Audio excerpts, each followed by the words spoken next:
It started with a paper bag bleeding grease through the bottom and a voice that didn't belong to the night. Help me. E Street is where the city thins out. The bright storefronts give up. The sidewalks forget they are supposed to be clean, and the street lamps switch to that sour yellow that makes every color look like old fruit. I had 2 burritos, extra verd for Cassandra, guac she swears is better than her mom's, and a plan to eat on her couch with a dumb movie and her feet under my leg. The taqueria's open sign buzzed behind me, trying to stay brave. Across the road, the small playground hunkered down in a square of municipal sand, a domed jungle gym like a rib cage, a slide patched with duct tape, 3 swings that squealed even when the wind wasn't moving them. There's a chain-link fence with a bent section where kids cut through, and a hand-painted sign that says no glass with the O flaking off. I stepped off the curb, heard it again, fainter, like the voice had learned it was a mistake to be loud. Please, help. I turned back toward the restaurant, then toward the playground, then looked at my reflection in the car window because sometimes seeing your own face tells you what the right decision is. My reflection shrugged. I set the food on the passenger seat, grabbed my phone, and thumbed the flashlight. Battery at 19%. Good enough. The beam made the sand look like powdered sugar. It caught the chrome on the slide and shot it back at me in a mean little wink. I kept the light low because light draws things, and I didn't want to draw anything that already knew I was here. Hello, I said. If you need help, I'm calling 911. Nothing, and then a small sound that wasn't words so much as a shape words make when they've run out of breath. I pushed the gate with my hip. It squealed like a bad conscience. The wind went quiet in a way that felt staged. Behind the dome, something scraped. My light stuttered up the metal ribs and over the shape that moved under them. A shoulder, a hip, a knee. A hand slid into the open, fingers clawing through the sand like it could pull the whole world closer. The hand found purchase. An arm. A woman pulling herself out from under the jungle gym 1 inch at a time. I don't remember deciding to move. 1 second I was standing at the fence. The next I was crossing the sand, flashlight shaking a little. The woman's hair hung in strings, stuck to her cheek with sweat. Her jacket was the wrong weather, too light for the night. Her fingers dug and dug again, leaving shiny wet commas that caught my light and said, "Pay attention." "Hey," I said, and my voice did that thing where it tips up at the end like it wants someone else to answer for it. "I'm here, I'm gonna." Her hand shot out and found my wrist. Heat. Not body heat, burner coil heat. The kind with a rule in it. My skin flinched like skin has a mind of its own, and I tried to pull back, but her grip was precise and absolute. She looked up. Her eyes were wrong. I've seen bloodshot. I've had allergies, sleepless nights, spring pollen. This wasn't that. Her eyes were filled. The whites were red glass. The irises and pupils were gone to somewhere that didn't love them. Blood sat in her lids and slides down in well-behaved lines, meeting her cheekbones, pooling at the curve of her lip. When she opened her mouth, the blood there obeyed the same neat rules. A small line across the bottom lip, then a slow break, then the spill. "Help," she whispered like the word was heavier than it used to be. "It hurts." I don't know what my face did, but her fingers tightened, a small huff of steam in the cold. I yanked again and got almost nowhere. The sand squeaked under my shoes. The jungle gym's ribs pressed a shadow grid across both of us. "Hey," I called, half to her, half to anyone. "Hey," the answer came from behind the dome. Footsteps, not rushed. A shape stepped into the reach of my light like it had a contract with the dark and knew the terms. He was big the way door frames are big. His coat hung heavy, cut in a style that didn't belong to any store I could afford. What passed for his face was a mask, stone-colored, carved into a gargoyle snarl, edges worn like it had been used, not bought. The eyes were dark lenses, dead as an unplugged TV. In one gloved hand, a knife with a squared pommel, in the other, nothing but decision. "Back," he said, and there wasn't shouting in it, just a kind of certainty that makes shouting useless. "Don't touch her." Adrenaline hit like the car behind you not stopping at a red. "Stay away from her," I said, which wasn't bravery so much as the only thing I could think of that sounded like it belonged in this scene. "I'm calling the cops." "Wait." He lifted his left hand, palm out, polite as you can be with a weapon in the other. "You won't understand. I have to do this here." The woman's grip jumped from my wrist to my palm, and in the transfer I felt something under my skin move like it was late for a meeting. My phone trembled in my other hand, light bumping down across sand and rib and shadow. I wanted to dial, to be the kind of person who dials when a person is bleeding on a playground. My fingers didn't get the memo. "Please," the woman said, and her voice had a trick in it. This soft pressure, like when you're almost asleep and someone says your name the way only one person says it. "Please help me. I can't." A hiss, low and wet, rose from under the dome, and I learned something about myself. I can move fast when the part of me that knows what snakes sound like gets involved. I pulled back. The gargoyle moved forward, not rushing, but the ground didn't mind his speed. He put his free hand on my shoulder and did something like a push, but with more authority in it. I dropped to my hip and rolled. Sand got in my mouth. When I spat it out, the taste was pennies. "Don't!" I shouted. I think at him. I think at the whole situation. He didn't look at me. He looked at her. Then the knife came down. There was a crack like biting into an apple that forgot how to be an apple and decided to be bone. The hiss became a scream that didn't choose which throat it wanted, used hers out of convenience, and filled the playground like it had bought tickets for the show and wanted the band to hear it. Something hot sprayed my cheek. The gargoyle said something under his breath, not words I recognized, but they had rhythm, the way prayers and curses share a family tree. I threw my arm up to block whatever came next. What came next was the pommel of the knife arcing up and back down with mechanical mercy. It connected with my temple in a sound that made the world narrow to a tunnel, then snuff itself like a candle doing what it's told. Dark. I woke to cold. The kind that makes your teeth wonder what they did to deserve this. The jungle gym sat where I'd left it, pretending it had never been involved. The swings hung like guilty witnesses. The sand held the pattern of someone falling and someone being dragged and then remembering it had other plans and rearranging itself. The gate creaked once and then chose a side. "Hello." I tried, because when you wake up on a playground, you test reality like a door you're not sure is locked. Nothing. No woman, no gargoyle, no blood. Not a smear, not a drop. The night had done its cleaning, or I had invented everything. Both possibilities were their own kind of horror. I reached for my phone. The flashlight had timed out back to black, and for a second I saw my face in the dead screen and didn't like the math it was doing. I thumbed it awake. The light came back, that cheap white that makes you look like a suspect.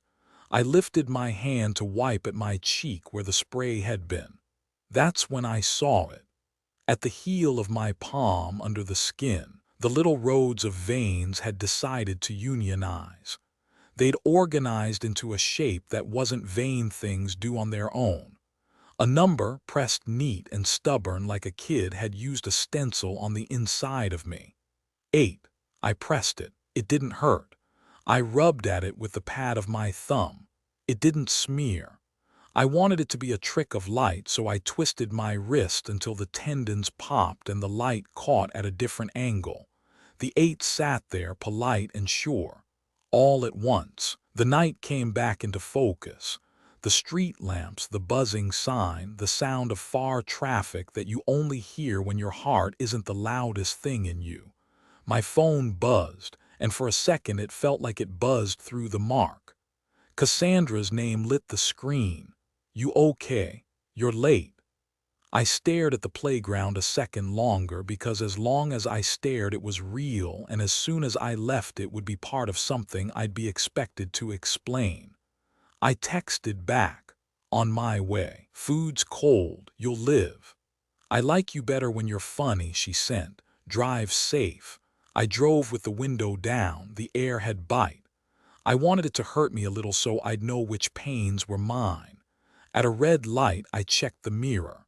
My hair was doing its best. My temple had a small lump, proof that something had happened to me whether or not anyone else agreed. My palm looked normal until I turned it and saw the 8 again, steady and unbothered by my opinion. Cassandra's apartment sits over a nail salon that makes the whole stairwell smell like acetone and lavender. She opened the door in a sweatshirt with a college she never went to on it and that smile she uses when she's relieved and pretending not to be mad. "You look weird," she said, which is our way of saying I was worried. "Traffic. I tried, which is the lie every city teaches you." I handed her the bag. "Cold. I have dishonored the Verd. We can reheat dishonor." She set the bag on the counter and pressed 2 fingers to the spot at my temple where the world had said hello. "Did you walk into a door like a sitcom husband?" "Car door," I said. "I'm fine." The microwave turned our dinner into something edible again, the way microwaves forgive what doesn't deserve it. We ate on the couch. She put her feet under my thigh and made a satisfied sound that told the day it had lost. The TV played a show we'd seen, which is a ritual, not laziness. I was supposed to say something snarky about a character. Instead, I listened to the apartment like a burglar planning a return. The neighbor's faucet, the elevator's steel cough, the way the heater knocks once before it commits. "Hey," Cassandra said around a bite. "You're staring at the wall like it owes you money." "Just tired," I said. "Long day." She nudged me with her toes. "Eat. You get weird when you don't eat." I ate. I did not tell her about the woman, or the gargoyle, or the 8 under my skin. If I'd started, I wouldn't have stopped, and the stopping is where people start choosing, and I wasn't ready to ask her to choose between believing me and being okay. When she fell asleep, she did the thing where she makes a little fist against my side like she's bracing for a turn in the road. I watched the blue TV light print itself across the ceiling. My hand burned a little, the way a healed sunburn does when you remember it. At one point I must have slept, because I dreamed the jungle gym's ribs curved into a tunnel and someone was at the other end, just out of the light, and the word they said wasn't a word yet but would be if I followed far enough. Morning is cruel but honest. The bathroom mirror doesn't care about your myths. I turned on the tap, ran the water hot, let the steam make the room smaller. Cassandra was still in bed, hair across the pillow like gravity owed her favors. My temple looked less like a joke and more like a memory. I turned my palm under the light. Not 8 anymore, 7. I didn't breathe for a second, then I breathed too much. 7 sat there with the confidence of something that does not require explanation. The veins had rearranged. The old pattern was gone, replaced with the new, like someone had updated a sign while I slept. I touched it. It didn't mind. The skin over it felt normal, which felt like a crime. Behind my eyes, a pressure gathered, sinus headache territory, a storm front that had gotten lost and found me. Then a sound, not in the room, not out of it, but exactly where a thought goes when you don't like it. Not words, not at first, just the feeling of being pointed at by a warning you haven't earned yet. Then it spoke. Run. The word wasn't loud. It didn't need to be. It carried the same rule the heat in her hand had: clean, absolute. My reflection held my stare like it was waiting for me to argue. I didn't. Water hissed in the sink. In the bedroom, Cassandra rolled and reached for the empty space I was supposed to be in, and made the unconvinced sound she makes when she dreams about missing her flight. I dried my hands. I thought about dialing a number that would make adults appear with clipboards. I thought about the mask and the knife and the way the world had put everything back where it belonged as soon as I wasn't looking. I thought about the number 7 sitting like a hostage note under my skin. I thought about Cassandra asking for extra verd without looking up from her book like trust is easy, and felt something in my chest that I didn't want to give to whatever the voice was. Run, it said again, quieter, like it knew it had already won. I stepped into the bedroom and watched Cassandra breathe for a long minute.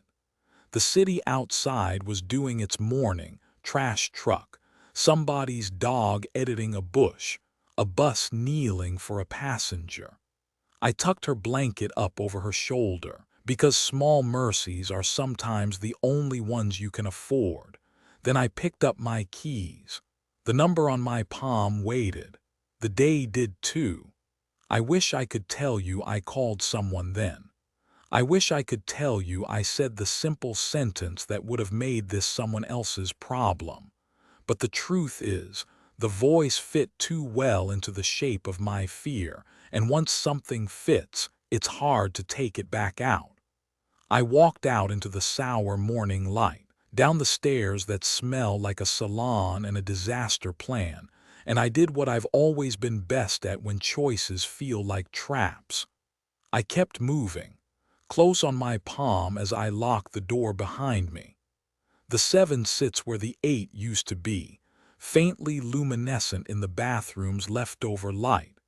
In my head, that clean, absolute whisper again, run, and the hallway goes suddenly, impossibly, perfectly quiet. I didn't go to work that morning. I didn't go back to Cassandra either. I went to the only place that still felt like it might offer answers, the walk-in clinic off Lincoln and Fifth. It was a squat building wedged between a laundromat and a pawn shop. Its glass doors had hand-lettered hours taped on, and a faded poster of smiling doctors whose teeth were too white to trust. I kept telling myself I was just being careful, that maybe the mark on my palm was some weird allergic reaction, some vascular thing that looked worse than it was. But deep down, I knew I was lying to myself, because the number wasn't 8 anymore. It was 7. The waiting room was half full. A kid with a cough that sounded like gravel, an older man clutching his chest like his heart was a slippery fish, 2 teenagers scrolling their phones with matching blank stares. The receptionist barely looked at me when I signed in. My hand throbbed under the clipboard, but I kept it covered. When they called my name, I followed a nurse into a narrow hallway lined with laminated posters. Know the symptoms of stroke.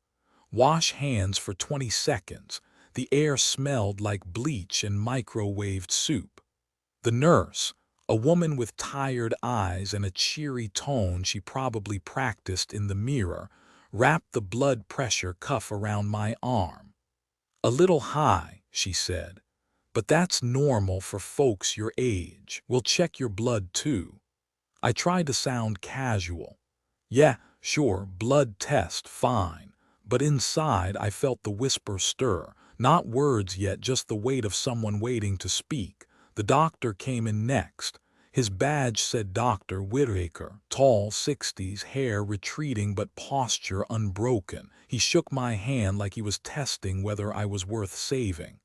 "So," he said, Headache, fatigue, strange mark on the hand. Let's get a sample. The nurse prepped my arm. Alcohol swab, rubber tourniquet. I looked away because everyone looks away. It's ritual. The needle slid toward my vein and stopped. Not because the nurse hesitated, because the metal bent. It folded like it had pressed against something harder than bone. A sharp ping echoed in the small room like a tuning fork struck against stone.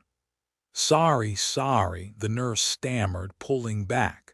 The needle was warped at a right angle. Impossible. That's when the blood came. Not from the puncture.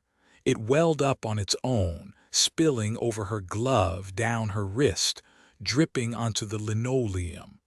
But it didn't fall like normal blood. It crept. It crawled across the tile in deliberate patterns, curling into shapes that dissolved before I could recognize them. The nurse screamed, a raw human sound. She dropped the syringe and stumbled out the door. I stared at the spreading puddle. It pulsed like it was breathing, like it was alive. The room went quiet, too quiet, and then in the back of my head the whisper finally spoke. Run, not advice, not suggestion, a command. My heart hammered. My phone, still in my pocket, buzzed with a phantom notification. My legs were already moving before my brain agreed. I shoved the door open and bolted down the hallway. They were waiting for me. Two figures in full hazmat suits, amber visors reflecting the fluorescent lights. One carried a case stamped with a biohazard logo. The other held what looked like a tranquilizer gun. Behind them, Dr. Whitaker jogged to catch up, his face pale, his voice urgent. Don't let him leave, contain him. The hallway snapped into chaos. I darted left, sneakers squealing on the waxed floor. The hazmat with the gun raised his arm. A dart hissed past my shoulder and buried itself in the cork bulletin board, rattling a paper about flu shots. I sprinted, breath tearing through my chest. Doors blurred past, exam 2, exam 3, storage. Alarms wailed overhead. The voice in my skull pushed again. Run. The red exit sign glowed at the end of the hall. I slammed against the bar and burst into the alley behind the clinic. The air reeked of dumpsters and fryer grease from the pawnshop's neighbor. I spotted a length of rebar propped against the wall and jammed it through the door handles, locking it behind me. Fists pounded from the other side, muffled shouts reverberating through the metal. For a moment, I thought I was safe. But the whisper in my head didn't let me rest. It pulsed like a second heartbeat. Keep running, so I did. I don't know how long I sprinted, 2 blocks, 5. The city blurred into shapes and colors, street lamps, chain link fences, the neon smear of a liquor store sign. My lungs burned. My legs felt like rubber. Finally, I stumbled into the shadow of a park and collapsed onto damp grass. The whisper quieted. The world tilted sideways. I saw the stars spin like a carousel. My body gave up, and the darkness swept me under. When I woke, the sun was bleeding through the trees. Birds chirped, indifferent to my nightmare. I rolled onto my side, groaning, and looked at my hand. The mark had changed. Not 7 anymore, 6. Close on my palm, veins glowing faintly in the new daylight, the number 6 etched beneath my skin. The whisper returns, colder, closer. Run. And the park, alive with morning sounds a second ago, goes suddenly, impossibly, perfectly quiet.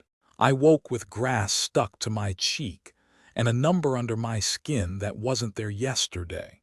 6. Morning had turned the city into something that forgave me a little. Kids on scooters. A dog clearly convinced it owned the park. A jogger whose headphones made him bulletproof. None of them noticed the man on the bench rubbing his palm like he was trying to erase a tattoo his veins had decided to learn. The whisper in my head had gone quiet. the way a predator goes still when prey is too close to spook. I tried to decide whether to go back to Cassandra, or to the clinic I'd fled, or to a version of myself that hadn't been branded by a number. None of those places existed anymore, so I went somewhere new. I bought a burner phone in a strip mall carrier store where a teenager named Jack sold me privacy with a smile that said he had none. I sat on the motel bed and searched for the things you're not supposed to be able to find: masked men, stone faces, playgrounds, and blood and apologies whispered into the dark. Most of it was noise. Then I found a blog so ugly it had to be telling the truth.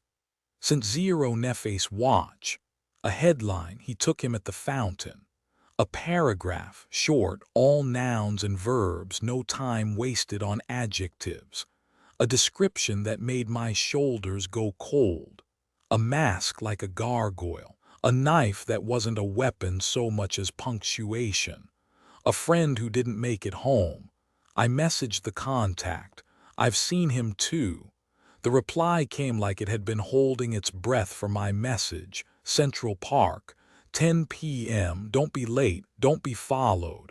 And then a second message, softer and meaner: the truth is worse than you think. I stared at my palm. The 6 did not blink. By 10, the park had emptied out into that polite danger hour where every footstep sounds like you owe it money. The lamps along the path carved white islands in the dark. Everything between them was a place your mother warned you about even if she'd never set foot in the city. He picked a bench under a dead bulb, which either meant he was careful or he was auditioning to be prey. He was smaller than I expected, like a man who'd spent a life doing a job his frame never volunteered for. Thick glasses, thicker trench coat, a nervous energy that made the air around him look static charged. He saw me and put a finger to his lips. Then he pulled a weird device from his coat, looked like a TV antenna had married a cereal bowl. He flicked a toggle and the dish hummed. He aimed it at the trees, at the path, at the shadow behind me and the other shadow behind that. Satisfied, he folded it up and tucked it away with the reverence of a man who owes his life to paranoia. Names are bad, he said. His voice had coffee in it and cigarettes he'd quit but still missed. But I'm Cal if you need to call me something. Evan, I said, because I hadn't learned my lesson about names yet. You run Stoneface Watch. He made a face. I hate the title. It sounds like a fan page. It's not. It's a ledger. He looked at my hand before I could hide it. Is that?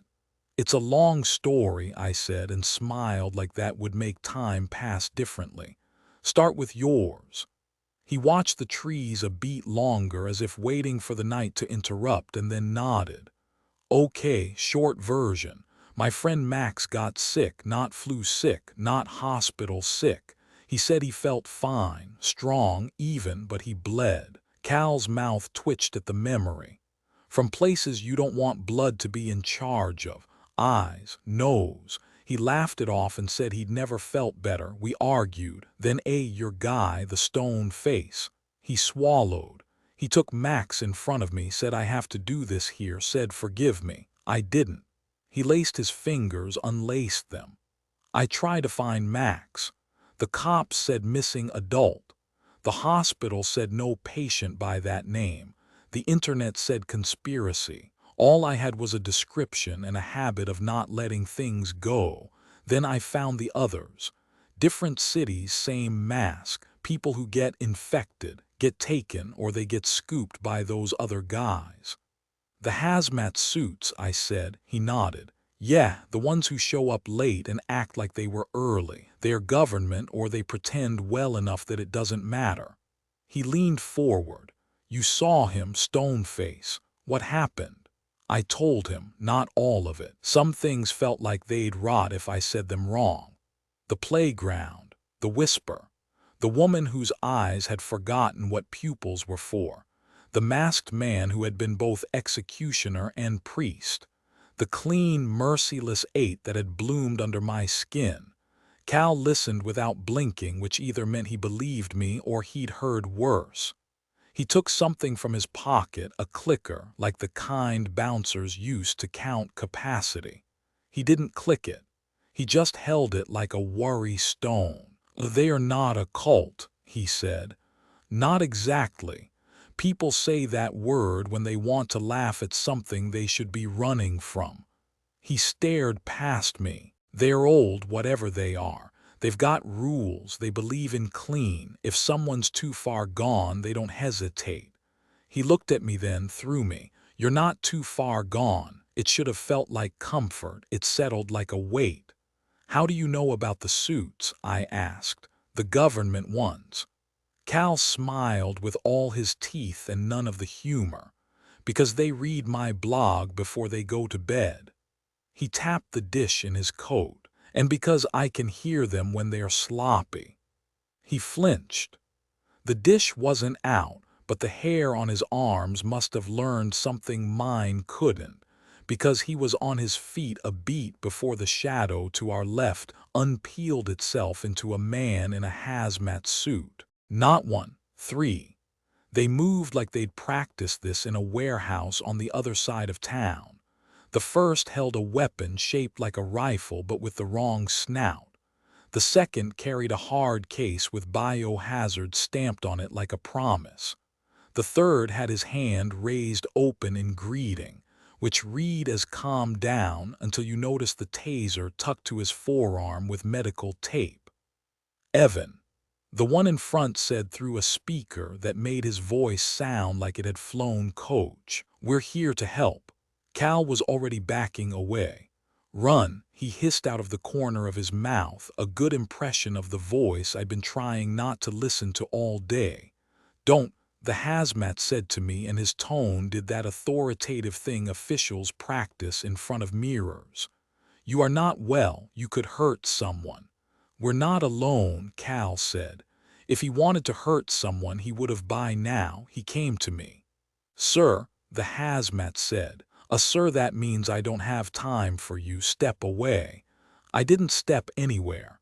My legs had learned that movement meant escalation. My brain did the stupid thing where it tries to reason with someone holding a tranquilizer rifle. "What do you want from me?" "To keep you from making it worse," he said, and the sad part is I almost believed him. He lifted the rifle. "We just need to." The night popped. A small metallic cylinder landed 2 feet from my shoes. It made a sound like a soda can in a vise. A heartbeat later, the world went white and loud. Not a flashbang, smaller, meaner. A sting grenade, the kind that replaces hearing with bees and faith with panic. Cal Dove. I hit the ground on instinct. The hazmats flinched because everyone flinches. Out of the white came a shape I knew too well. The gargoyle mask didn't reflect the light, it ate it. The snarl looked carved by a hand that had seen something worth snarling at. He moved the way big men almost never move, precise, economical. In his right hand, a double-headed axe that would have looked silly if it hadn't just separated a man from the rest of his night. The first hazmat raised his rifle. The axe answered with a single, sideways sentence. The top half of the rifle left the bottom half. The man still holding it made a sound people make when they realize they have fewer options than they thought. The second hazmat reached for the case.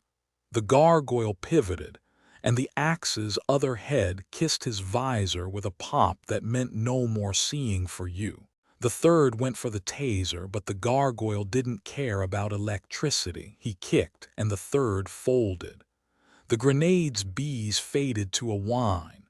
Cal crawled behind the bench, dish out now, sweeping it like he could erase the physics of the moment. "Blasphemers," the gargoyle said under his breath, voice calm in the way oceans are calm. "Forgive them, Father." He turned to me. I tried to stand and made it halfway to a crouch. The gargoyle closed the distance like distances owed him rent. The axe looked wider up close. It didn't gleam, it drank. "You'll only die tired," he said, like he was offering good advice. "Let me." Something inside me exhaled. I did not breathe out. Something else did, using me as the instrument. Heat rolled off my skin in a wave that made the nearest leaves curl. The moisture in the air snapped into steam. The gargoyle took the step back he hadn't taken for gunfire or courage. His coat smoked. We stared at each other over the axis of a moment I didn't know how to own. In his lenses, for a second, I saw myself reflected. The man I'd been yesterday and the thing that wanted me tomorrow, fighting over the real estate of my bones. "Interesting," he said softly, and if kindness can be frightening, he found the frequency. He shifted his weight, axe low, not to strike but to be ready if the world insisted. Behind him, the hazmat with the ruined rifle fumbled for something at his belt. I didn't decide. My hand moved on an older instruction set. I grabbed Cal by the collar and yanked us both sideways as another dart sizzled through where we'd just been. "Run!"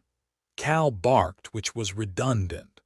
The voice in my skull was already screaming it, clean and absolute, an order that left no room for interpretation. The gargoyle pivoted to engage the fresh line of hazmats advancing from the path, more visors, more mouths speaking through speakers, more darts that ticked instead of sang. He waded into them not like a berserker but like a man mowing a lawn he'd been paid to keep short. The axe wasn't wild, it was inevitable. Cal and I ran. We cut hard right off the path, through a copse of trees that didn't care whether we lived. Branches slapped my face like I owed them money. Cal moved with the kind of speed fear grants you when your body knows you don't deserve it. The park opened into a field edged with maintenance sheds and a chain-link fence that pretended to be tall. "Over," Cal panted, which was optimism. He was 5'8" in a coat designed to drown him, and I wasn't exactly a vaulting horse.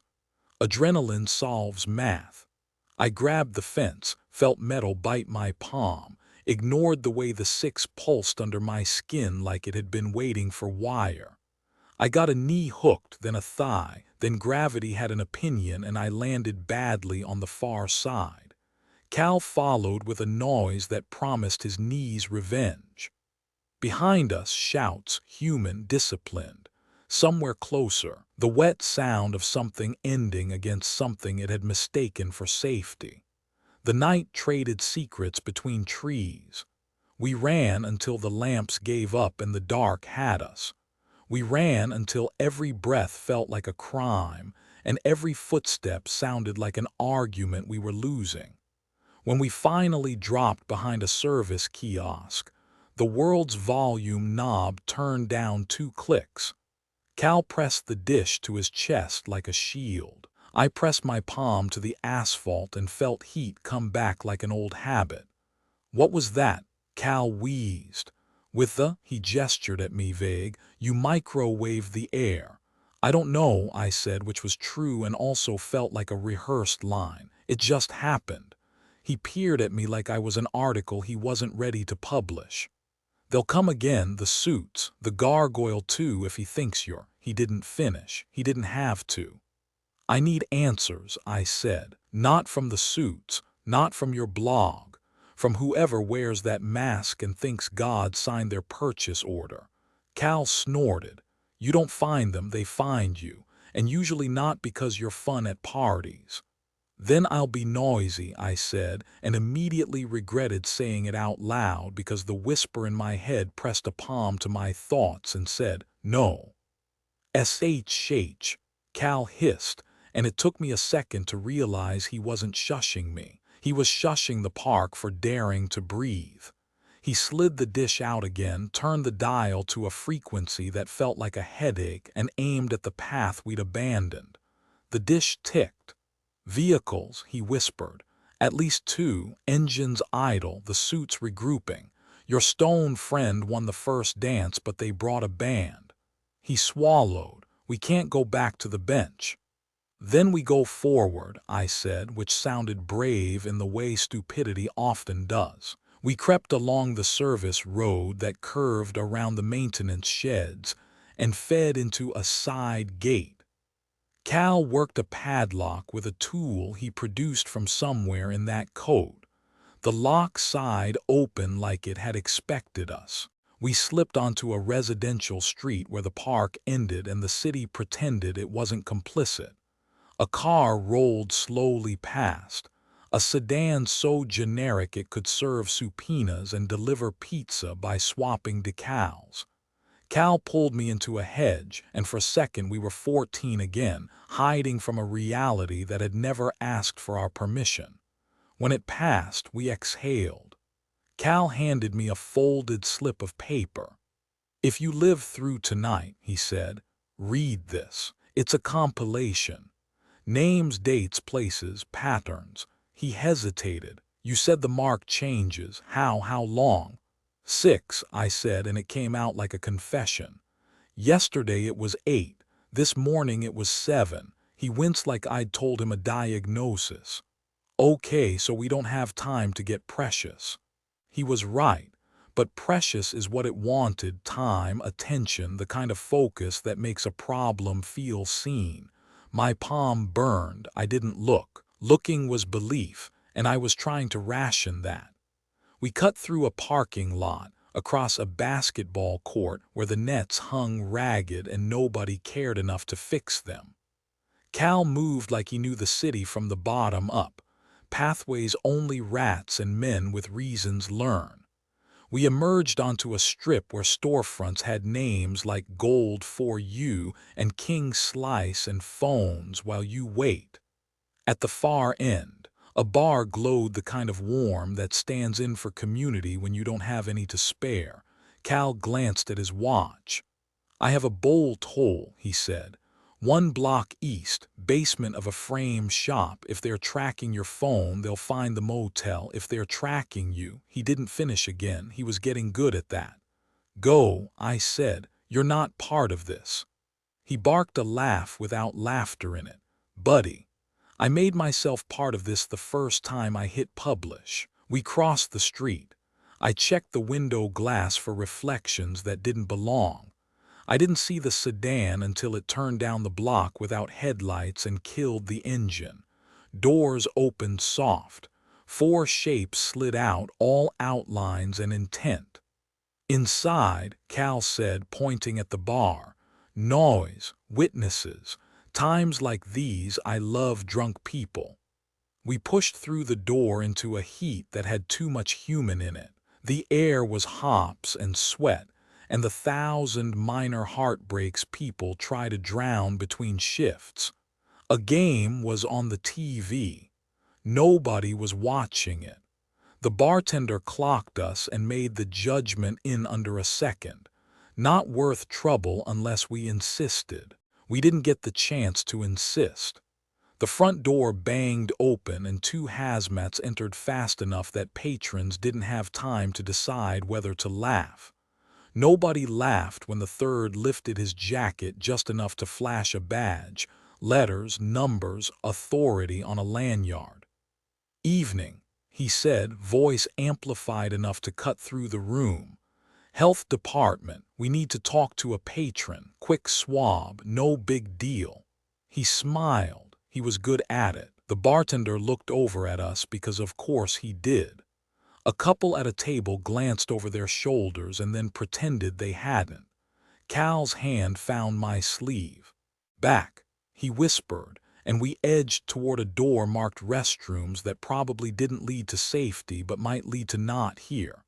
The hazmat's head turned fractionally as if a noise had introduced us. He started to raise a hand that meant stop. The back hall was a short tunnel to a dead end. bathrooms, mop sink, delivery exit with a push bar that had been screwed in place by a manager who wanted no surprises. Cal swore under his breath in a language I didn't recognize and pulled a screwdriver out of somewhere a screwdriver shouldn't fit. He worked at the plate like a man negotiating with a landlord. Boots hit the hall behind us. The bar noise swelled and shrank, a wave refusing to decide which way to fall. "Open," Cal hissed to the door. "Open, open, open." The plate gave. We hit the bar and the alarm bleated a noise that told the city crime is happening. The alley was a steel rectangle that smelled like spilled beer and the memory of fights. We ran, turned left, then right, then into the dead space behind a dumpster where the city kept its secrets. I pressed my back to the brick and waited for my heart to file a complaint. That's when my skin remembered it had another job. Heat rose under my shirt like a tide. The veins in my palm tightened. The whisper close as breath, "Run." I swear I would have. But the alley mouth filled suddenly with a silhouette I was starting to recognize too quickly. The gargoyle stepped into the rectangle of streetlight and made it his. He looked larger here, where the world was narrower. He took in the alarm door, the spilled light from the bar, the way the alley walls had decided we were furniture, and he nodded like a man appreciating a well-set table. "Creature," he said to me, almost gentle, "you radiate. They smell you from 3 blocks." "I'm not," I started, and he tilted his head the way you do when a child tells you a rule you wrote. "I'm not here to kill you," he said, "not if you can still hear me." He raised his free hand, and I noticed for the first time the silver chain coiled there, links dull and heavy. "I can bind you. We can try." "Try what?" Cal said, because he hadn't developed the survival instinct that keeps you from heckling armored men in alleys. "An exorcism, a mid-century bloodletting." The gargoyle didn't look at him.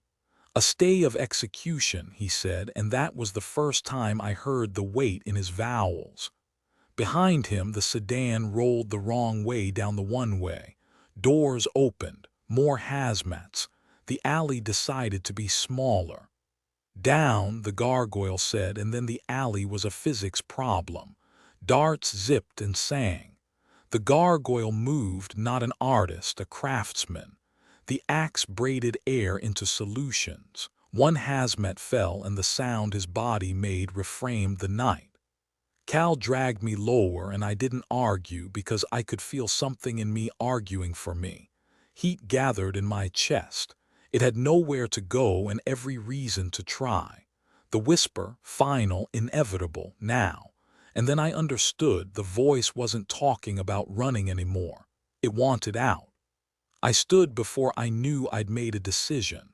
I threw my hands out like a caricature of a wizard. Stupid gesture. The body knows what it knows.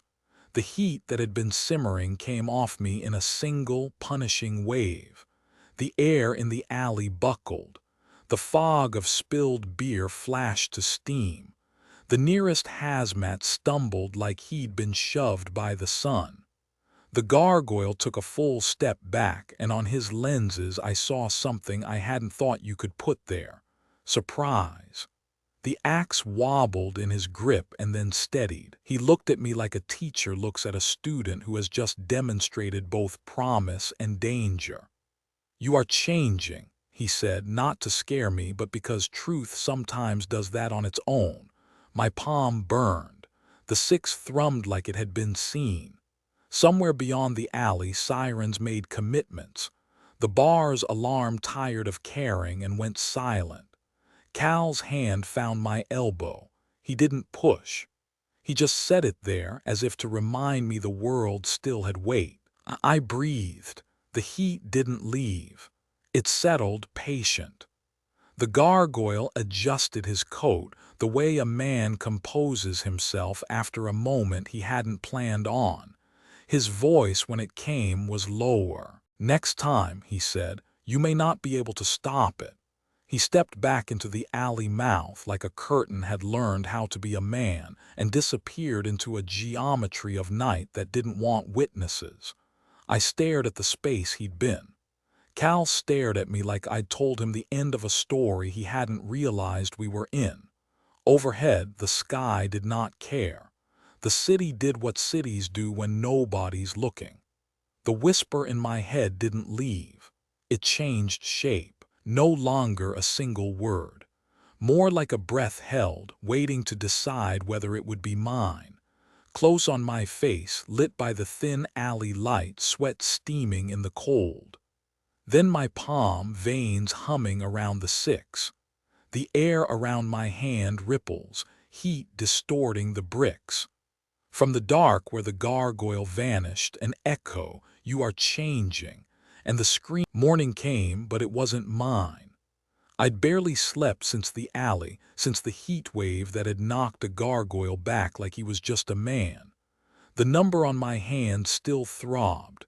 The six pulsing like it had found its own pulse separate from mine. Cal had passed out on the motel couch with his dish hugged to his chest like a child with a toy, but I hadn't dared close my eyes for more than a few seconds at a time. When the knock came, it wasn't polite. 3 hard raps on the motel door. No hesitation between them. The sound of someone who knows they're not asking. Cal jerked awake, eyes wide, already fumbling for his coat. "Don't answer." But the whisper in my head said otherwise. Not words, not command, just an inevitability. They are here. The door didn't wait for me. It splintered. 2 figures filled the frame like moving statues. Both wore gargoyle masks, different carvings but the same snarl frozen in stone. Their coats hung heavy, their boots whispered against the floor. "On your knees," one said, and the silver chain gleamed in his hand. I didn't move fast enough. They moved me. My wrists were yanked forward and wrapped in links that burned like acid. The silver bit my skin, smoke lifting where metal kissed flesh. I cried out, but their grip didn't falter. "Containment," one murmured. "Still clean." Cal lunged from the couch, in hand. "Wait, he hasn't." A backhanded shove from the second gargoyle folded him against the wall. He coughed, slid down, clutching his ribs. "Don't take him," he gasped. "You don't know what he—" The first gargoyle leaned close, voice low enough for me alone. "We know exactly what he is. That's why you're still alive." They pulled a burlap hood over my head. The world went dark. The van smelled of oil and incense, a mix that didn't belong together but somehow did. The floor was metal ribbing that rattled with every bump in the road. I couldn't see, but I could feel the city fade, the hum of traffic dropping, the sounds of nightclubs and sirens replaced by stretches of nothing. Every so often, the whisper in my skull pressed closer, testing the chains.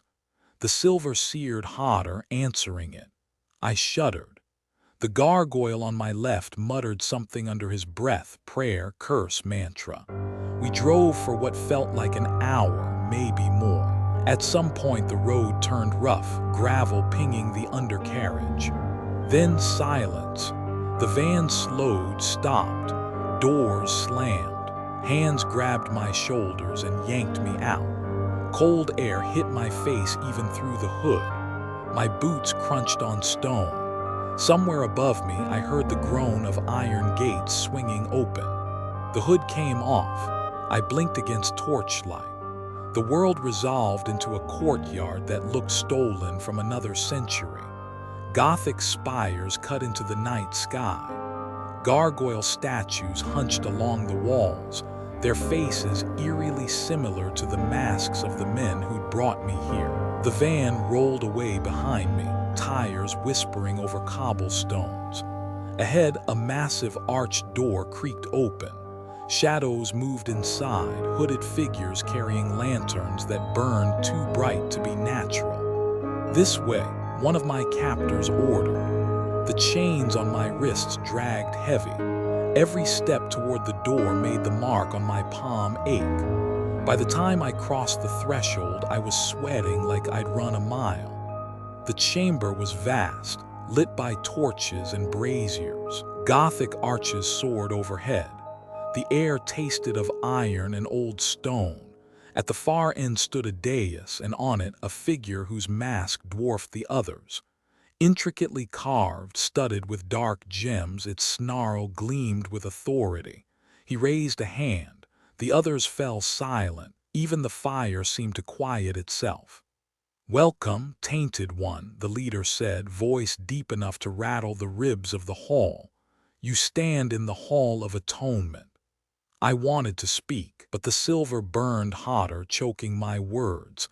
The leader tilted his head. "You wonder why you are here," you were marked. "Your days are numbered, and now we must know the truth." He leaned forward. The gems in his mask caught the firelight, flaring like watchful eyes. "Have you fed?" he asked. The chamber froze. The chains bit deep into my skin. "What?" I croaked. "Have you given the curse what it craves?" His tone sharpened. "Blood, flesh, if you have." He spread his hands, heavy with rings that looked older than the nation we stood in. "Then we burn you here." The torches hiss. The chains sear. Close on Evan's palm, the veins twitching under the silver links, the six throbbing as though it's about to change again. The leader's voice echoes through the chamber, cold and absolute. "If you fed, we burn you." They didn't give me a choice. The moment the leader's words died, the gargoyles on either side yanked the silver chain and dragged me deeper into the hall. The crowd of masked figures parted, their carved stone faces watching me with identical hunger and judgment. The chamber smelled of ash, incense, and something coppery beneath it all, blood that had been spilled here before and would be spilled again. The dais opened into a side passage lined with torches. The walls were blackened, as if fire had been kept too long inside them. My boots scuffed against the stone floor, echoing like footsteps in a crypt. The passage ended in a chamber that looked part hospital, part torture chamber, part church. At its center stood the machine. It was no hospital rig. It wasn't stainless steel and blinking monitors. It was iron, brass, leather straps. Tubes coiled out of it like intestines, some glass, some copper, all trembling faintly as though alive. Pilot lights hissed at its base, blue flames licking under crucibles that glowed with unnatural heat. Symbols had been etched into its frame, sigils that made my eyes sting if I stared too long. A bed waited in the middle. "Lie him down," the leader commanded. They shoved me onto the cold slab. Straps tightened across my wrists, ankles, chest, throat. Each leather band was embossed with the same sigils. I tried to fight, but the silver burned hotter, locking my muscles. "Arcane dialysis," one of them murmured. "It will separate the curse from his blood if he survives." Monks in black robes filed in and stood around the machine. They carried lanterns, censers, and strange hand axes carved with glyphs. Their chanting began low, a vibration that hummed through the stone, then rose in waves. The machine hissed to life. Needles slid into my veins, thick, barbed, puncturing deeper than any medical tool had a right to. My blood was drawn out through tubes that pulsed like throats swallowing. At first it was red. Then, as the machine churned, the blood writhed. It twisted inside the glass tubes, black streaks coiling through it like eels. It slapped against the walls of its prison, tried to force itself back up the line into me. The machine growled and countered, pulling harder. The monks chanted louder. My body convulsed against the straps. My vision blurred. A roar built inside my ears, not mine, not human. "Do not let it return," the leader barked. The pilot lights flared. Flames licked higher. The chamber lights flickered, the chanting faltered, the machine stuttered, and then the power failed. Darkness swallowed the hall, broken only by the red glow of the writhing blood inside the tubes. It pulsed brighter, like it had been waiting for this. The tanks rattled. The monks screamed prayers over one another, their voices colliding in panic. Then the backup system engaged, not electricity but fire. The crucibles roared open, tongues of flame rising like hungry spirits. The tubes feeding into the tanks glowed red-hot. The corrupted blood inside screeched, an inhuman sound that filled every corner of the chamber. The monks covered their ears. I had nowhere to go. The scream burrowed straight into my skull. The tanks burst into fire. The writhing blood burned, black smoke clawing its way upward as if reluctant to die.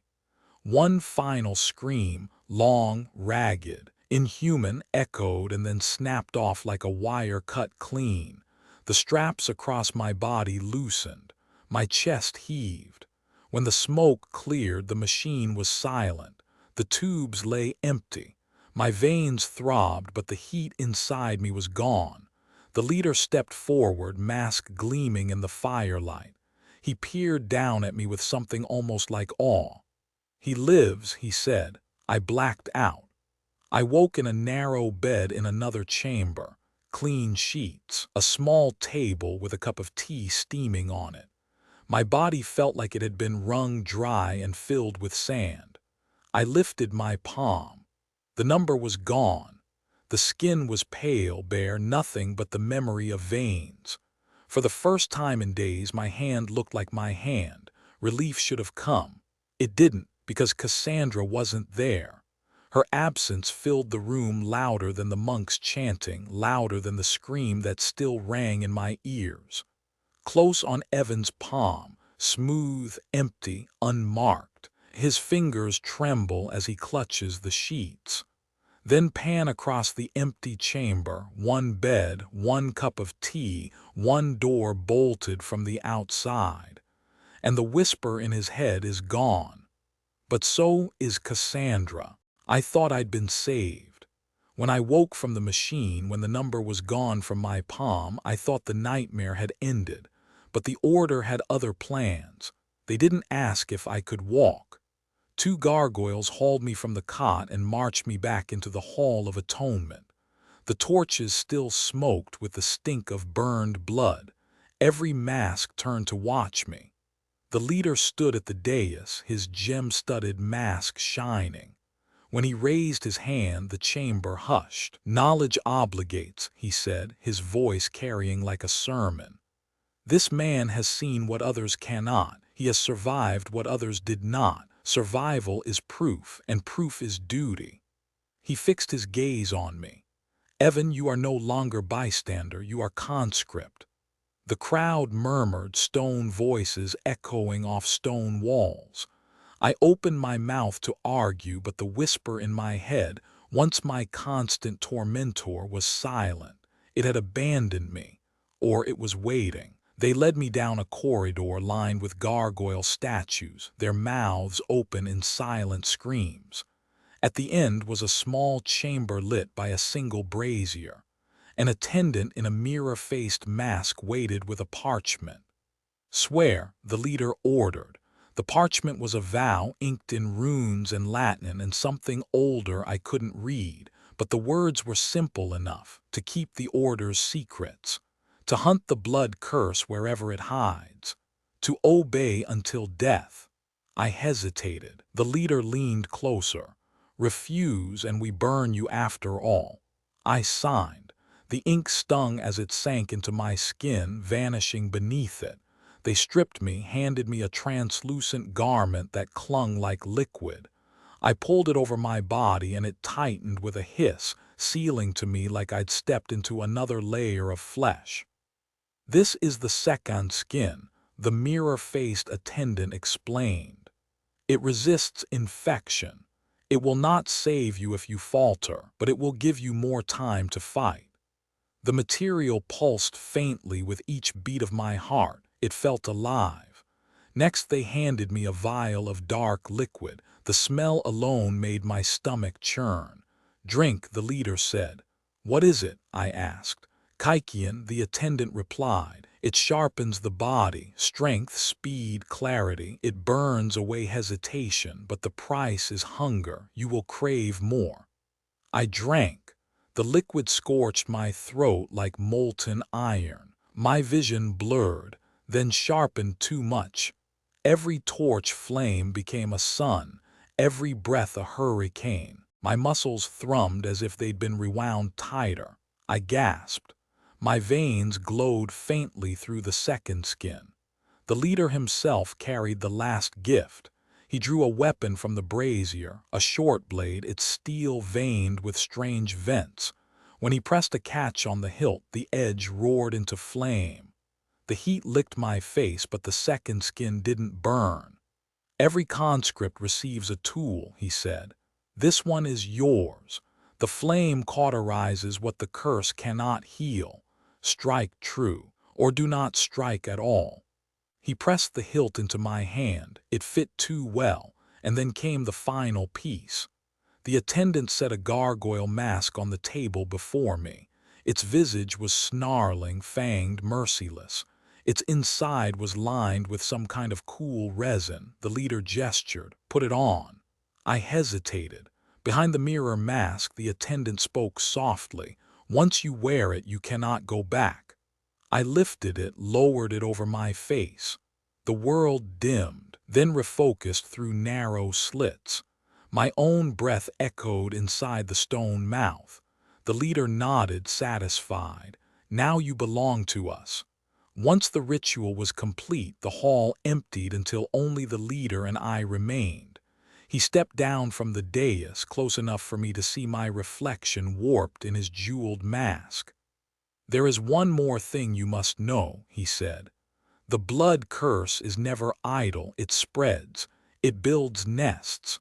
It calls to its kind." His words struck colder than the silver had. "We have traced the last surge," he continued. "The voice you felt, the heat, the pull, do you know where it leads?" I shook my head, though part of me already knew. The leader's voice dropped into a growl. "It leads to where you first heard it, where you lived, where you thought you were safe." I froze. He didn't need to say her name. I felt it before he did. "Your home," he said. "The nest has grown there." Close on Evan's mask as his breath fogs the inside. His gloved hand trembles around the flaming short blade. In his mind, one word forms, but it isn't his. Cassandra. They brought me back at dusk. The van's engine ticked as we killed the lights a block from my street. I hadn't been home in days, but already the place felt like it belonged to someone else. To something else. The order filed out around me, 4 gargoyle-masked knights with their coats heavy with tools. One cradled a short flamer, its nozzle already slick with fuel. Another carried a bandolier of glass vials glowing faintly crimson, each cork painted with a prayer sigil. I held my own short blade, its ignition vent quivering like a beast eager to be fed. The leader's voice echoed in my skull. "The nest has grown where you last felt the voice. Purge it or it will spread." The house looked wrong before we even reached the steps. Wooden boards bowed outward as if something beneath had been pushing to breathe. Veins, literal veins, had crept out of the cracks, black-red cords pulsing faintly in the twilight. One knight raised his lantern. The light fell across claw marks in the siding, gouges so deep they'd carved through paint, through wood, into bone-colored timber. "Ready," one muttered. We started up the steps. The porch answered. With a sound like wet fabric tearing, the boards split open. A gush of blood sprayed upward, and from it whipped 2 pseudopods, ropes of meat ending in hooked tips. They lashed out, coiled around the nearest knight's legs, and yanked him screaming into the rupture. Another followed, his mask vanishing under a tide of thrashing gore. Their shrieks cut off in an instant. The porch bulged. It wasn't wood anymore, it was a mouth. Light it. A night barked. Glass shattered. The crimson vials burst across the porch flesh, liquid hissing as it sank into the tissue. An ear-splitting shriek ripped out of the boards, shaking the windows. Then the flamers roared. A sheet of fire rolled across the porch. The pseudopods thrashed, convulsed, blackened. The horror recoiled, retreating back into the house's guts. The shriek cut off in a choking hiss. The knights advanced, stepping over the charred ruin. One pressed a boot to the smoldering flesh and jammed his flamer deeper. "Burn it down to the joists," he growled. I stood frozen, blade in hand, staring at the ruin of the place where I'd once shared pizza with Cassandra, where we'd fallen asleep on the couch. My home was gone. It had been eaten from the inside out. The order forced the door. It sagged off the hinges, soaked through with dark veins. Smell hit first, copper and rot overlaid with the sweetness of something fermenting. Blood trails streaked the walls. Tendrils pulsed across the ceiling like vines. Furniture sagged, cushions gutted, wood warped into blistered shapes. We moved room to room, blades drawn, flamers sweeping. Every shadow twitched. Every creak threatened to birth another pseudopod. Then we heard it, a voice, faint, upstairs. "Help me." It wasn't the whisper in my head this time. It was Cassandra's voice. The nights fanned out as we climbed, boots crunching over congealed blood that had hardened like resin. Veins snaked along the railing, leading upward like ropes guiding us to the gallows. At the top, the hall glowed faintly red. Doors shivered, wood breathing. From the master bedroom came a sound I knew too well, Cassandra's cry. I pushed forward before they could stop me. The door creaked open. Cassandra lay on the bed. Her skin was pale, untouched by the gore that infested every other inch of the house. Her hair spread across the pillow like a photograph of before. "Evan," she whispered, and for a heartbeat I almost believed. Then her eyes opened. Not the hazel I'd memorized, not eyes at all. Two perfect pools of red, no pupils, no whites. Just mirrored blood reflecting my own masked face back at me. She smiled. Close on Cassandra's crimson eyes, two mirrors, endless and empty. Her smile widens as the room pulses around her, veins crawling down the walls toward the bed. Evan's breath catches inside his mask. I wanted to believe her. God help me, I did. Her voice still carried the softness of nights we'd shared, of jokes whispered under blankets, of every quiet meal where the world had seemed survivable because she was in it. But her eyes were something else entirely. She sat up on the bed, moving slow, graceful, like every muscle had rehearsed for centuries. Veins pulsed along the walls in rhythm with her breath. "Evan," she said again. "You don't have to fight it." Her bare feet touched the blood-slick floor, but no stain touched her skin. She crossed to me, voice low, soothing. "We can be infinite. We can be together forever.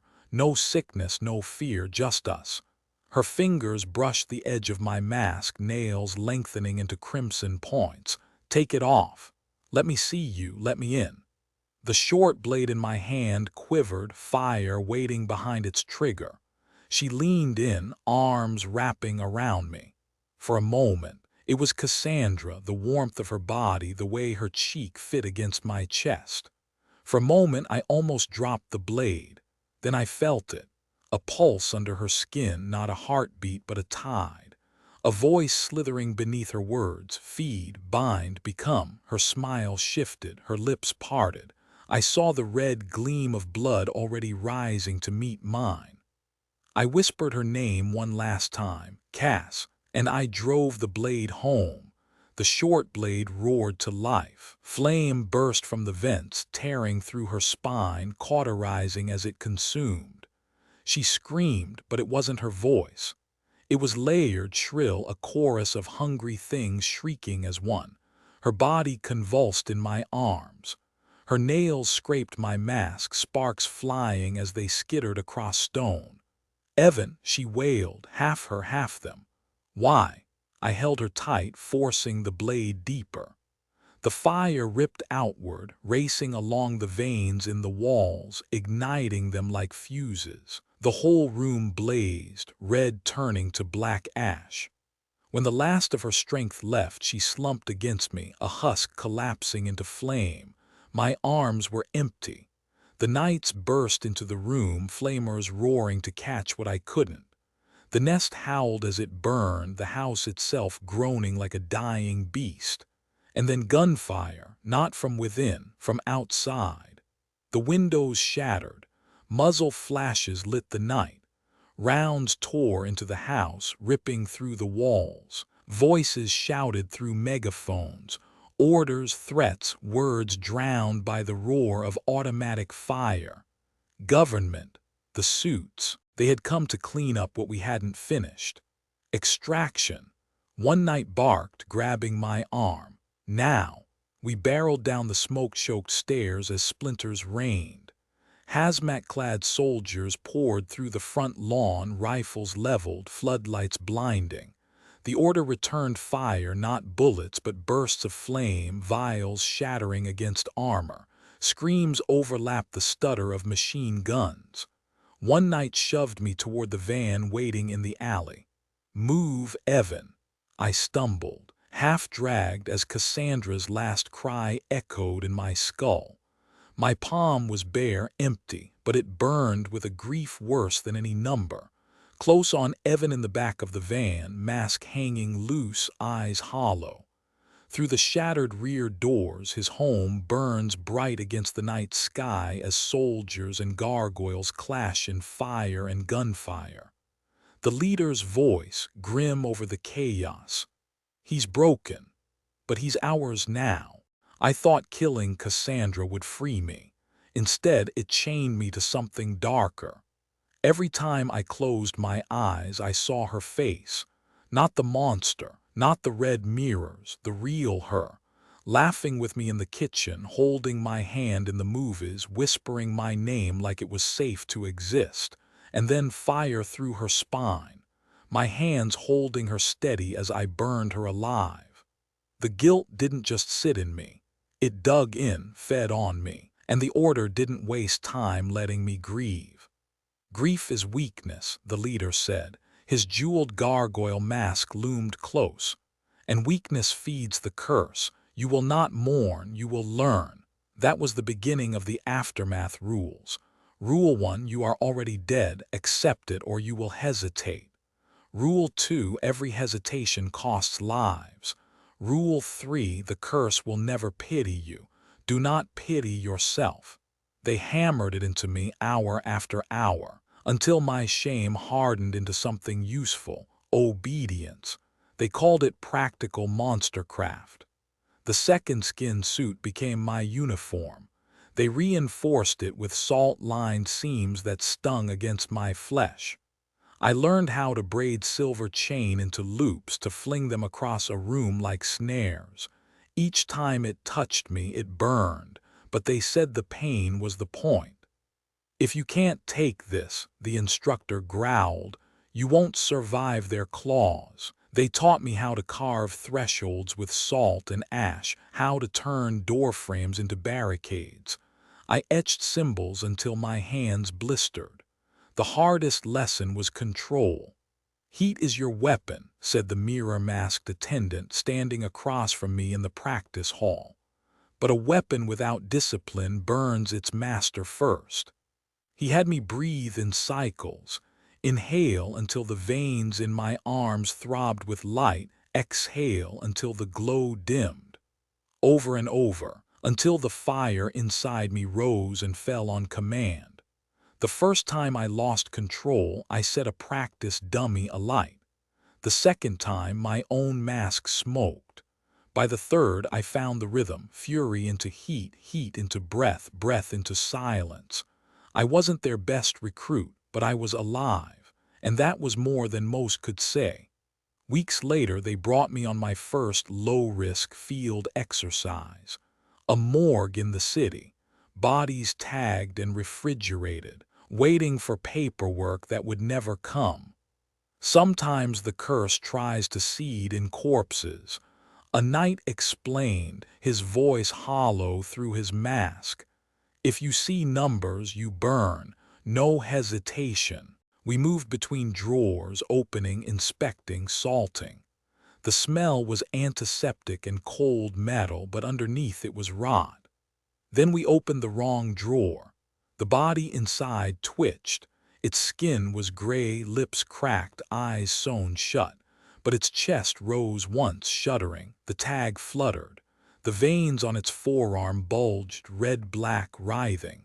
And in that grotesque swell, numbers burned into place. 3.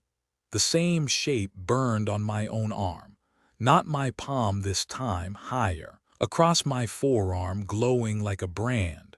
I staggered back, clutching the mark. The corpse sat up. Its lips tore as it spoke, voice ragged and wet. Time is short.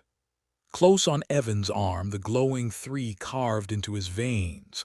Pull back to the morgue table, the corpse's mouth splitting wider, teeth snapping through rotten flesh. The whisper in Evan's head returns, urgent, inevitable. Run.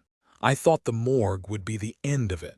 The corpse that sat up, the numbers that seared themselves into my arm. 3. That should have been enough nightmare for a lifetime.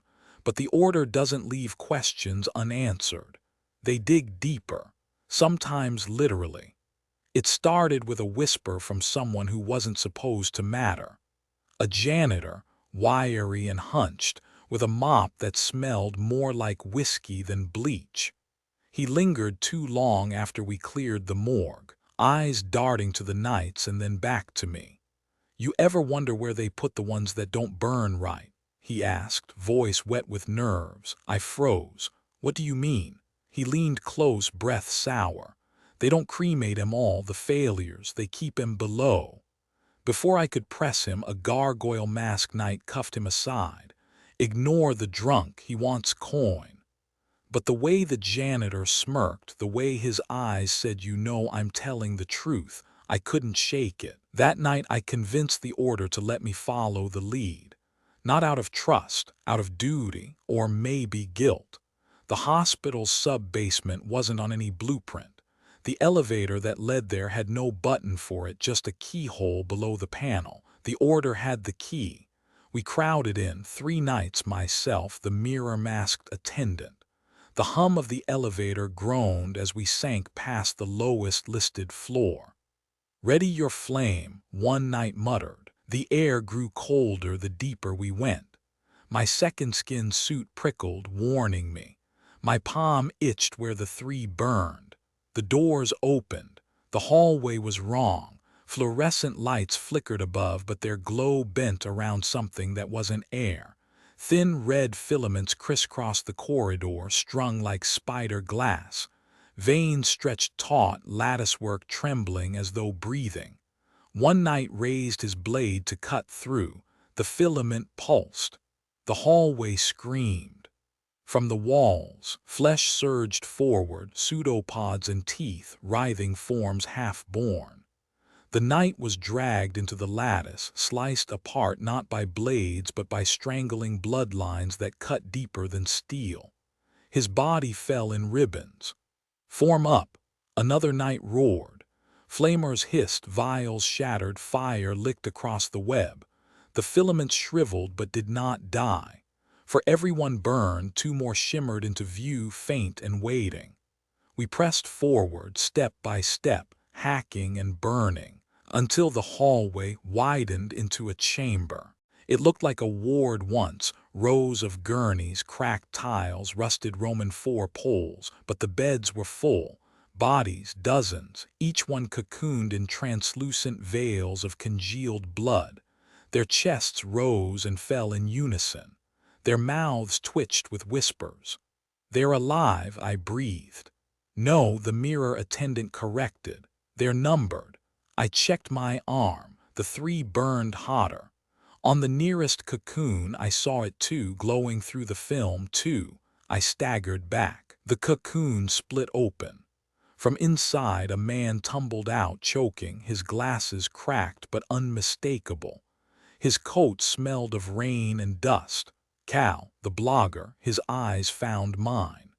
Behind the lenses, veins pulsed red. His arm bore the brand, glowing faintly, too.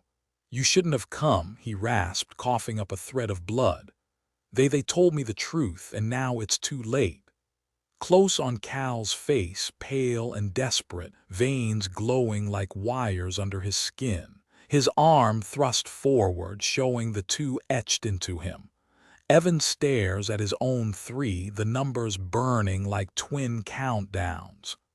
The chamber fills with whispers from the cocoons, hundreds of voices in perfect unison, chanting the same word. "Feed." I thought the cocoons would kill us. The whispering chorus rising from every bed, Cal's bloody 2 staring me down while my own 3 burned hotter. If the order hadn't drenched the chamber in fire, we'd all have been swallowed. But fire isn't always enough.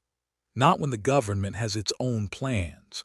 We barely made it out of the sub-basement alive. Smoke curled off our armor, our flamers hissed empty. Cal stumbled between us, coughing, blood at the corner of his mouth. His countdown glowed faintly even through his sleeve. The elevator doors opened on the main floor and the muzzle of a rifle greeted us. Hazmat suits, government insignia, guns leveled, and behind them a man in a surgical coat far too clean for the place. His mask was only a respirator. His face was unmistakable. Dr. Stillman, the same man who had drawn my blood before everything went wrong. "Stand down," he called, his voice carrying the calm of someone who knew the room already belonged to him. "We have another way." The order bristled. Gargoyle masks tilted, blades hissed alive, flamers clicked into ready. Stillman raised a gloved hand. "You think your fire is the only cure? You're wrong. We've developed a protocol, cleaner, faster, controlled." His eyes locked on me. "But it carries risk, extreme lethality. 1 in 5 survive." My stomach twisted. "And if we don't try?" He nodded toward Cal, who sagged against me. The glowing 2 pulsed like a heartbeat. "Then he has 48 hours. And you," Stillman's gaze fell to my arm, the 3 carved into my veins. 72. The hallway became a stalemate. Hazmat soldiers lined one end, gargoyle knights the other. Between them, me and Cal. The order hissed prayers, silver chains dangling, vials ready to shatter. The hazmats braced rifles, safeties off. "You've seen their failures," Stillman said. "How many cocoons did you burn? Do you think the world can survive your fire and prayer crusade?" The leader of the order growled through his jeweled mask. "And how many corpses rot under your knife, doctor? How many screams in your white rooms?" They edged closer, inch by inch. The air vibrated with hate, with fear.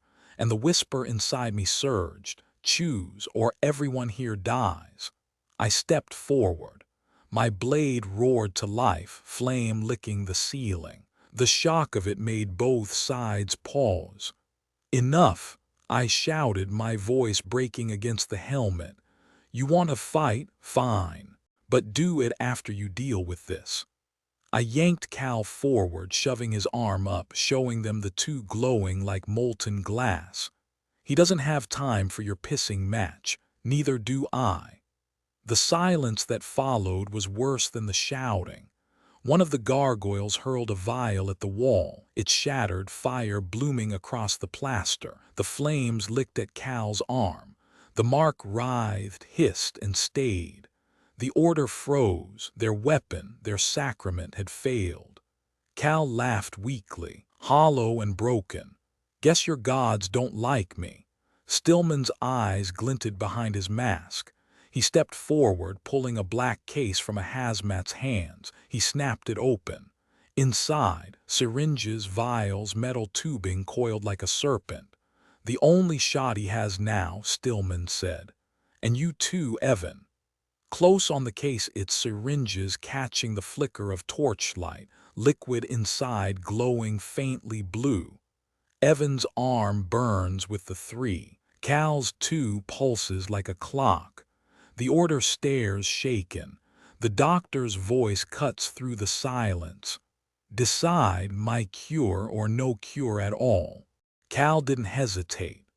The moment Stillman opened the black case, Cal shoved his trembling arm forward, veins glowing with the two.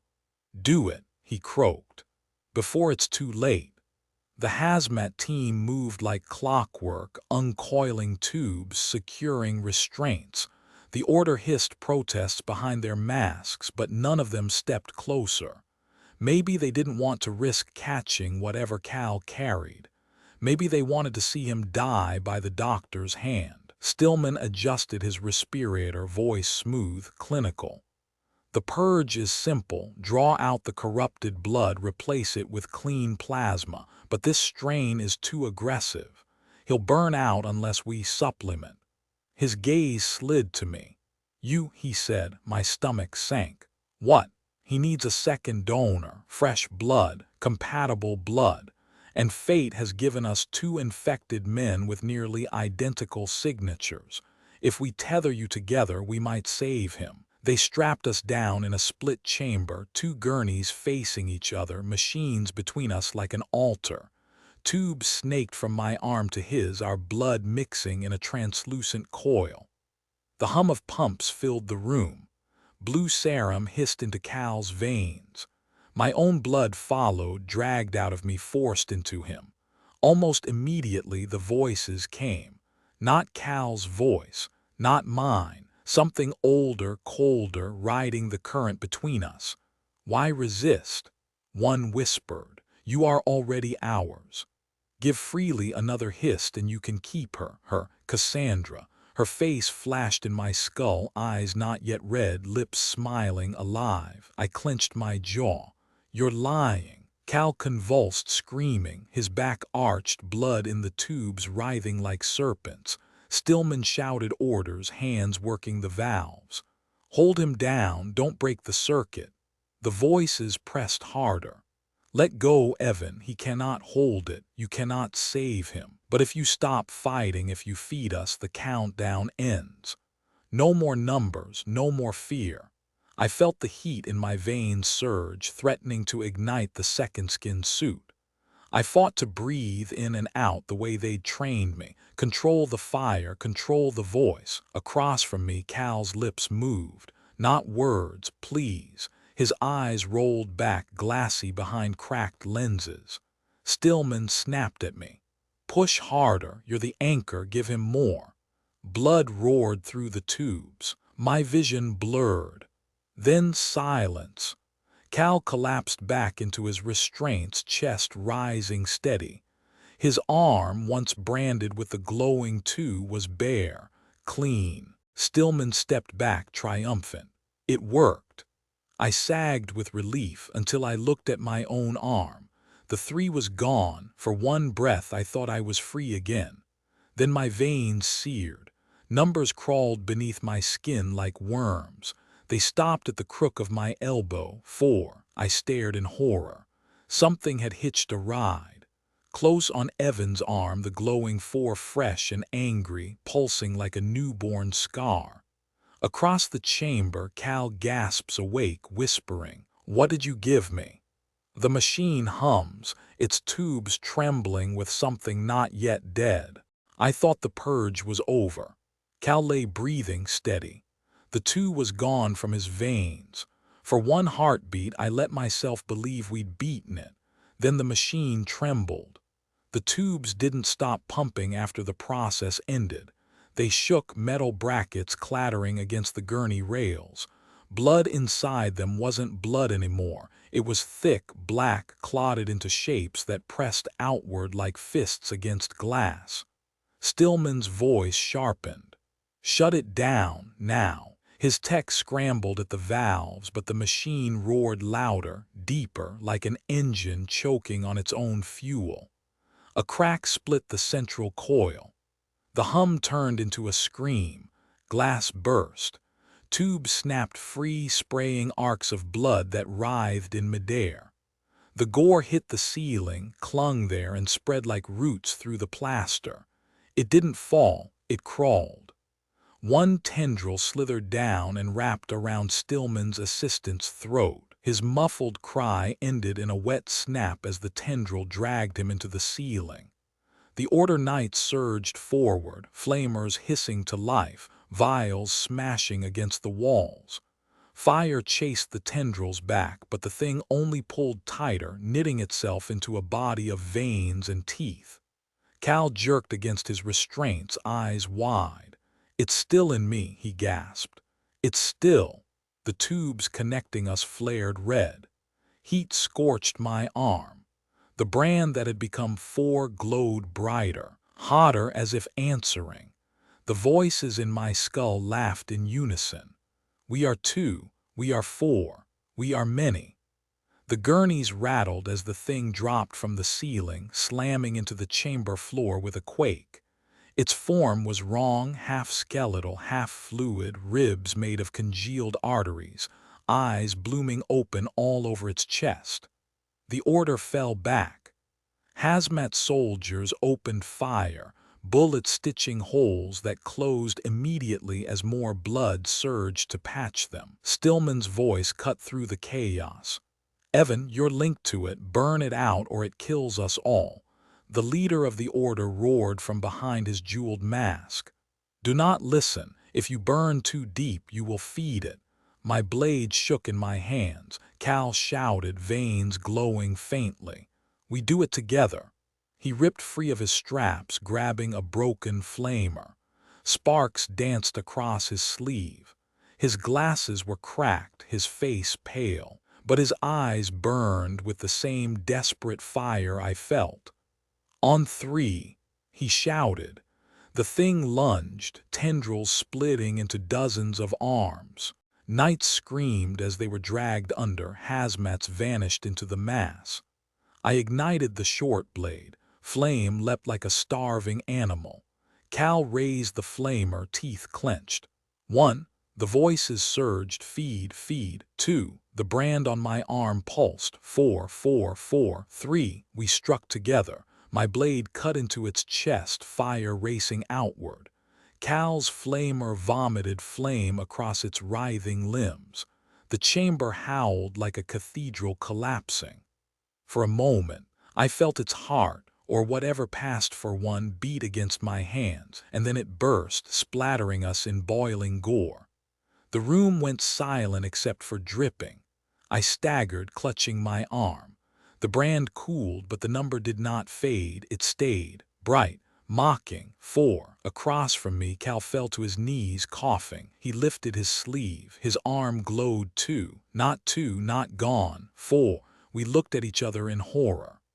The whisper in both our skulls spoke at once. The same voice, doubled. "Now you are bound."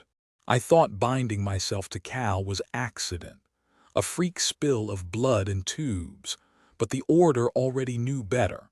They marched us back to the Hall of Atonement, masks silent, flames guttering. Cal and I sat shackled, our arms still glowing with the same 4, bound like twins. The Master of Sanctity summoned us to the upper chamber, his sanctum. The room wasn't a chapel, it was an archive. Shelves of ledgers, brittle parchment, pages blackened by centuries of blood ink. Candles guttered blue in iron sconces, casting clawed shadows across the stone. He laid one ledger on the table, its cover scarred with sigils burned so deep the leather looked charred. When he opened it, the pages trembled. Every line was a name. Every name was branded with a number. "Hosts," the Master said, "those chosen by the phage, those we hunted, those we purged." He turned the page, and there, written in the spidery script, was hers. Cassandra V. Dated 3 months before I ever heard her whisper. My throat closed. You knew she was marked. The master didn't deny it. We tracked her, we prepared. When she fed, you confirmed our prophecy. I slammed my shackled fists against the table. You let me love her, you let her live until Cal grabbed my arm. Evan, the master's voice cut sharp. Better her than 1,000, that is the duty of the order.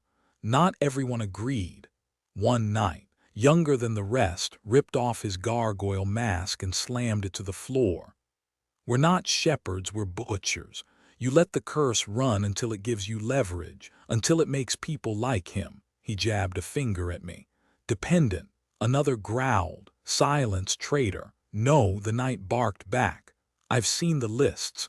You keep them alive long enough to justify yourselves. Controlled nests, harvested outbreaks. The hall erupted, shouts, snarls, steel scraping stone. Half the masks turned toward the master, the others toward the rebel knight.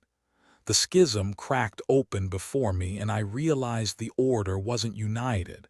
They weren't even certain who the true enemy was. The chamber doors banged open. Hazmat soldiers stormed in, rifles raised. Behind them, Stillman walked calm as a priest into a funeral. "Enough of this charade," he said. His eyes glinted at the ledger. "You finally showed him the book. Good." The master's jeweled mask turned toward him. "You dare?" Stillman cut him off. "I dare because I've seen the truth. Your order doesn't eradicate the phage. You seed it. Controlled nests, quiet outbreaks, all to keep your masks relevant, all to keep your coffers full." The ledger snapped shut in the master's gauntlet, but the weight of Stillman's words already hung heavy in the hall, close on Evan's face behind his mask, eyes wide, sweat streaking. The ledger lies between the master and Stillman like a weapon. The chant of the order dies into silence as both sides stare across the stone floor, waiting for blood to spill. Stillman's voice cuts cold. "You're not saviors, you're gardeners, and the phage is your crop." I never thought I'd see the Taqueria again. The place where I'd gone for dinner, where Cassandra had waited smiling, patient, where this all began. But E Street was no longer a street, it was a battlefield. We tracked the swarm by the stench, blood thick in the air, sewer steam-tinted copper. The phage had risen fast, claiming the block like ivy climbing brick. The order called it a nest flare. Stillman's unit called it contamination zone. I just called it hell. The Taqueria's neon sign buzzed erratic above the wreckage. El Gallows. The rooster mascot flickered red and white, backlit by smoke. It should have been closed forever. Instead, every window pulsed with red glow. Every vent hissed wet whispers, and all three of us showed up at once. The order knights formed a line across the street, blades drawn, vials clinking. Stillman's hazmat troops advanced from the south, rifles raised, chemical sprayers strapped to their backs. And from inside the restaurant, the swarm.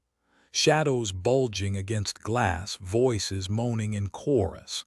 "Tonight," the master growled behind me, jeweled mask gleaming, "we decide who keeps this city." The first strike came from the kitchen.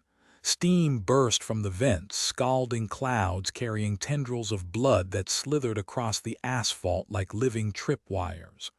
Hazmats opened fire. The order charged flame first. The swarm poured out the doors, wearing the faces of waiters, customers, children twisted into crimson puppets. I ducked into the alley, Cal at my side. His glasses were cracked again, his arm glowing like mine. Two burned on him, one on me. "Kitchen," he shouted. "We cut them from the source." We crashed through the back door into heat and grease. Steam fogged the stainless steel. Fryers boiled, grills hissed. And from the drains, the swarm rose, blood flowing upward, knitting itself into bodies with too many limbs. Flamers wouldn't light in the wet air. Vials fizzled useless against the steam. We improvised. I grabbed the fryer basket, oil hissing as it splashed. Cal jammed a flamer's igniter into the bubbling vat. Together we tipped it. The room became a firestorm. Oil-fed flames roared across the tiles, searing the swarm to shrieking husks. The neon sign outside blinked brighter, red light strobing through the steam as shadows writhed. But for every body that fell, two more clawed their way out of the drains. Their whispers pressed against my skull, louder than the fire. "You're almost ready. Open, open." The order stormed in through the front, Stillman's hazmats through the side. The kitchen became a choke point, every wall painted with smoke and gore. Blades clashed with rifles. Soldiers screamed as pseudopods skewered armor. Knights fell as bullets sparked off masks. It was a three-way war in one tiny restaurant. I fought like a man already dead. Blade flaming, breath ragged, fire spilling from every swing. Cal fought beside me, his cracked lenses reflecting every shriek. We cut down things that used to be human, things that should never have existed, but nothing stemmed the tide. In the middle of it, I looked down. My arm glowed like molten glass. The brand shifted, seared, changed. One, heat seared through my skull. My vision blurred red. The voice I thought I'd silenced pressed close again, no longer whispering, commanding. Open. Close on Evan's burning forearm, the one carved deep, veins glowing like coals under the second skin suit. His eyes widen behind the gargoyle mask as the swarm freezes mid-strike, all heads snapping toward him. The voice roars, filling the entire taqueria. Open. I thought the one would be the end of me. One last burn, one last whisper. But the voice didn't whisper this time. It commanded, open. And for a second, God help me, I wanted to obey. The taqueria was an inferno. Order knights and hazmat troops lay broken among overturned tables, fryer oil fires licking at the walls. The swarm froze mid-strike, every head turned toward me as if I were the altar they'd been waiting for. Cal clutched his arm, the same brand glowing, but he couldn't move. He was already half gone, his glasses cracked, his breathing shallow. I looked at him, then at the neon rooster buzzing overhead, then at the door we'd kicked in, the same threshold I'd crossed with a bag of tacos days ago, full circle. If the phages wanted a door, maybe I could be something else. Not a gateway, a lock. I shouted for salt, for chains, for anything the order still had left. A knight, bleeding out against the counter, shoved a pouch across the tiles. Another threw a length of silver. We dragged it all into the walk-in freezer. The hum of the compressor stuttered, blood veins already creeping across the gasket of the door. Inside, I carved symbols into the frost with my short blade, steam hissing with every stroke.